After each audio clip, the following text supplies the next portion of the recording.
کر دی. پھر اس سے اگلے جملے امام بخاری نے نقل کیے جسے پتا چل گیا کہ وہ بات کوئی ایسی تھی کہ اسے آگ لگ گئی. مروان نے کہا گرفتار کرو اسے, پکڑ لو اس کو. وہ فوراً سے مسجد نبوی میں ایڈجسٹنٹ جو حجرہ عائشہ تھا جہاں ان کی بہن موجود تھی وہاں داخل ہو گئے. اور یہ پاکستان کے کیس میں جو سگا بھائی ہے نا یہ وہ تھے, یعنی حضرت ابو بکر کی وہ بیوی جو حضرت عائشہ کی والدہ تھی وہی ان کی بھی والدہ تھی عبد الرحمن بن ابی بکر کی. یہ سگے بہن بھائی تھے. ان کے پاس چلے گئے. اب ظاہر مروان یہ کام نہیں کر سکتا تھا, مسلمانوں نے پھر احتجاج کرنا تھا کہ یہ کیا حرکت کر رہے ہو. باہر سے اس نے کہا اوے ابو بکر کے بیٹے تیرے بارے میں قرآن میں آیت نازل ہوئی تھی نا کہ یہ کافر کہتا ہے کہ میرے ماں باپ جو مجھے یہ کہتے ہو کہ مرنے کے بعد دوبارہ زندہ کیا جاؤں گا, یہ اگلے لوگوں کی کہانی ہے. ابو بکر کے بیٹے کہ تیرے بارے میں قرآن میں آیت نازل ہوئی تھی. توبہ توبہ. یہ بنو امیہ کے خدمت گزار یہ ہیں گستاخان خلفائے راشدین. جب اس نے یہ بات کی تو سیدہ عائشہ اندر تڑپ اٹھی. انہوں نے کہا اسکت, خاموش ہو جا. آل ابی بکر کے بارے میں کوئی قرآن کی آیت نازل نہیں ہوئی سوائے جو میری برات میں سورہ نور کی آیات نازل ہوئی تھی جب مجھ پہ جھوٹی تہمت لگائی گئی.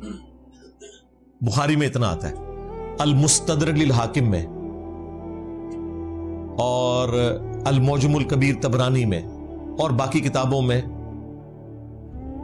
اس روایت کی فلنگ ان دا بلینکس موجود ہے جو اللہ کے فضل سے حافظ ابن کثیر نے سورۃ الاحقاف کی آیت نمبر 17 جو کوٹ کی تھی مروان نے غلط, اس کے کانٹیکسٹ میں وہ سارے طرق ایک جگہ جمع کر دی ہیں. لہذا بریلوی دیوبندی اہل حدیث تینوں کو کوئی اعتراض نہیں ہوگا. وہ فل ان دا بلینک یہ تھی کہ اس وقت مروان نے یہ کہا کہ ابو بکر نے بھی تو عمر کو خلیفہ نامزد کیا تھا نا, تو حضرت معاویہ اپنے بیٹے یزید کو بنانا چاہتے ہیں. دیکھو کیا ان کی اینالوجی دیکھیں. تو وہ اس پہ حضرت ابو بکر کا بیٹا کھڑا ہوا تھا کیونکہ ظاہر ہے اس نے کہا کہ بنانا تھا تو مجھے بناتے ہیں نا, مجھے تو نہیں بنایا. تو کون سی مشرق سے اٹھا کے مثال مغرب میں پھینک رہا ہے.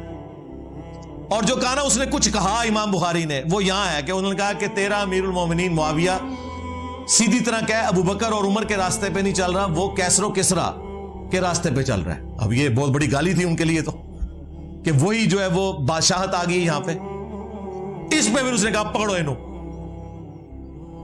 اور حجرے میں اما عائشہ کے اور الفاظ تھے جو امام بخاری نے نقل نہیں کیے, وہ یہ تھے کہ مروان تیرے بارے میں نبی الاسلام نے فرمایا تھا کہ حکم پہ لعنت, اس کی اولاد پہ لعنت, تو اپنے باپ کی پش میں تھا جب باپ بیٹا دونوں پہ اللہ کے نبی نے لعنت فرمائی تھی. مجھے بتائیں جب یہ والی صورتحال ہو کہ حضرت ابو بکر کے بیٹوں کو بھی اپنی جان بچانی پڑے تلوار کے زور پہ, اپنی وفات سے 4 سال پہلے ایک بندہ اپنے بیٹے یزید کے لیے بیعت لے رہا ہے, تو آپ یہ کہیں گے صحابہ نے بیعت کر لی. کہتے ہیں جی ابن عمر نے بیعت کر لی تھی. ایون واقعہ ہررا کے بعد جب لوگ یزید کی بیعت توڑ رہے تھے تو وہ لوگوں کو جا کے سمجھاتے تھے. جی بخاری مسلم ہے, سرکار وہ ہمارے سٹوڈنٹس کو سمجھا رہے تھے.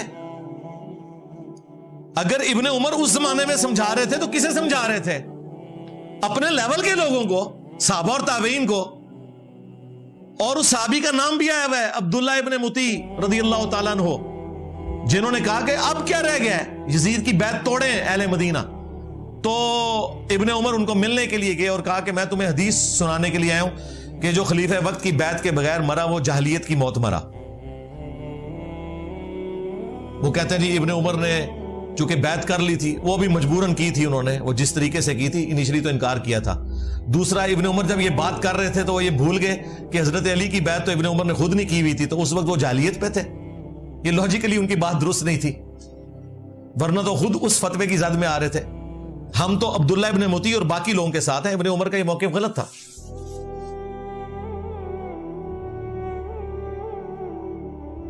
اور پھر دیکھیں ابن عمر کے ساتھ اسی بنو امیہ نے کیا کیا.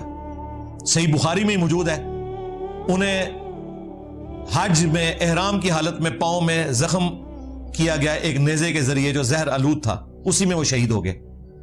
اور آخری دنوں میں حجاج ابن یوسف ان کی جب عیادت کے لیے آیا تو بخاری کے الفاظ ہیں, اس نے پوچھا کہ حضرت مجھے پتا چل جائے نا آپ کا قاتل کون ہے تو میں اسے نہیں چھوڑوں گا. انہوں نے کہا میرا قاتل وہ ہے جس نے احرام کی حالت میں نیزے اور تلواریں لانے کی اجازت دی ہیں جس میں اجازت ہی نہیں ہے, آپ نے خالی ہاتھ آنا ہے. یعنی کہ تو